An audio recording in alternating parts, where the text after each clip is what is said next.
Okay, this is People of the State of Michigan versus Joshua Lauer, docket number 19-953FH. Mr. Lauer, you're here today because a bench warrant was issued. It was issued based on an allegation that you did not report to your agent as scheduled on April 14th of this year, and that efforts to contact you by telephone and phone call have been unsuccessful. Do you understand the allegation against you? Yes, Your Honor. If it's proven true, it could subject you to a maximum penalty of up to 15 years in prison based on your original conviction. You have the right to be represented by an attorney. If you cannot afford one, one will be provided to you at public expense. You also have the right to have a contested hearing on this allegation, where you could appear by yourself or through an attorney. You could hear the evidence presented against you. You could cross-examine witnesses, and you could present your own evidence. First, are you requesting an attorney? No. And second, do you want a contested hearing? No, Your Honor. Does that mean you're pleading guilty to probation violation? Yes, Your Honor. Would you raise your right hand, please? Do you solemnly swear or affirm the testimony you're about to give in this matter will be the truth, the whole truth, and nothing but the truth? Yes, Your Honor. Thank you.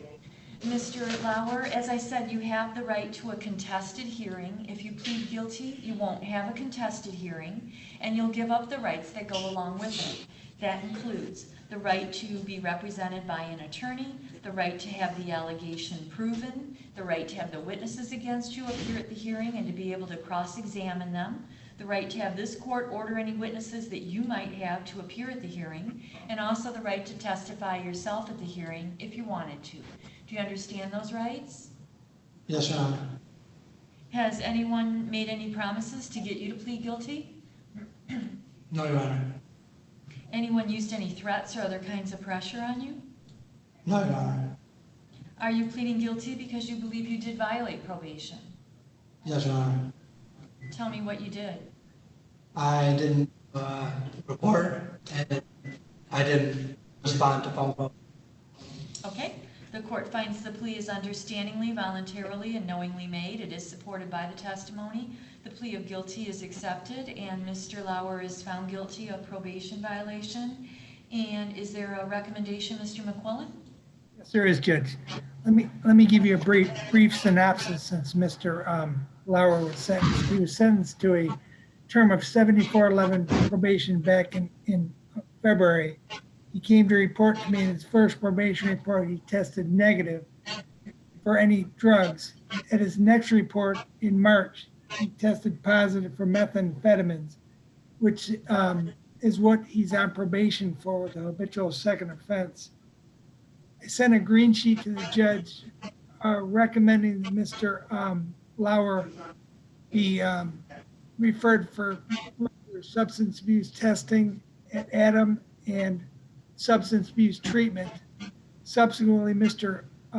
Lauer did not report to my office, at which point I tried to locate him by way of telephone contacts I had, as well as a home call. It was not successful. Mr. Lauer was picked up on May 17th, and he was also arrested on a new domestic violence charge, which I believe he was arraigned on this morning.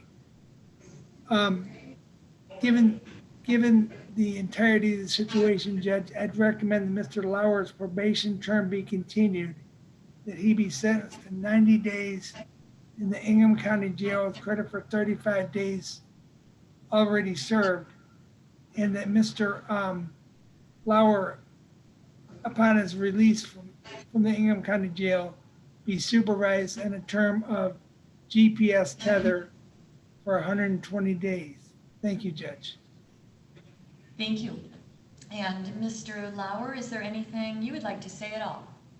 No, Your Honor. Okay. Do you think you can follow everything that Mr. McQuillan was saying? Yes, Your Honor. All right. Well, it seems like we hardly got a start with you before things sort of, we hit a glitch, and I think you have plenty more time to address the issues on probation that you need to address and to show that you can complete probation successfully And so I will follow the recommendation and continue you on probation, 90 days in jail with credit for 35 days. Well, actually, he should only get credit for the bench warrant time he was in, Mr. McQuillan. What's that? I believe he was arrested on the bench warrant and the new charge on the same day. I'm calculating his jail time based on the 19 days that he got when he was sentenced and the You don't 60. count. Oh, okay. Then it would When be you're- 16 days, credit 16 days, or 16 days. Okay, then let's do this. Scratch the 90 days. Let's do 60 days in jail with credit for 16 days served. You only give credit for all the time from the beginning of the sentencing when you're revoking someone's probation, Mr. McQuillan, but when you're continuing it, then you just give them the credit for whatever sanction they're currently serving. So Okay. 16 days credit, and the bench warrant is dismissed, and you'll go on 120 days of GPS tether, Mr. Lauer, when you get out of the jail, and then all your other terms and conditions of probation will continue to apply. And you have the right to file an application for leave to appeal your conviction and your sentence in this matter. You're entitled to an attorney at public expense to assist you in doing that. If you're making a request for one, you have to make it within 42 days of today's date. I would normally hand you a form that tells more about that. We'll mail it out to you at the jail. Do you have any questions, Mr. Lauer? No, Your Honor. Okay, you're all set then. You can tell them at the jail that you're done. Okay, thank you. Good luck. Thank you. Thank you, Judge.